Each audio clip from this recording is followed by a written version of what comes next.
উঠতে থাকা মুস্তাফিজকে কেন ফিরতে হলো দেশে? আইপিএলে বিদেশি ক্রিকেটারদের মধ্যে প্রায় সব ক্রিকেটারই খেলবেন টি-20 ওয়ার্ল্ড কাপে। মুস্তাফিজকে দেশে ফিরিয়ে জিম্বাবুয়ে সিরিজেও রাখা হলো না।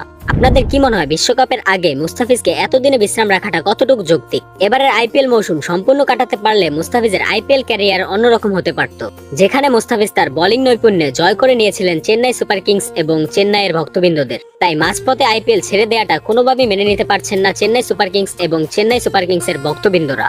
আমরা সবাই জানি আইপিএল হচ্ছে তারকা ক্রিকেটারদের মেলা, যেখানে বিশ্বের বড় বড় সব তারকাদের আনাগোনা। আর মুস্তাফিজ যদি তাদের মধ্যে একজন হয় এবং তাদের সাথে থাকে, তাহলে তার খেলার অভিজ্ঞতাকে অন্য লেভেলে নিয়ে যেতে পারতেন।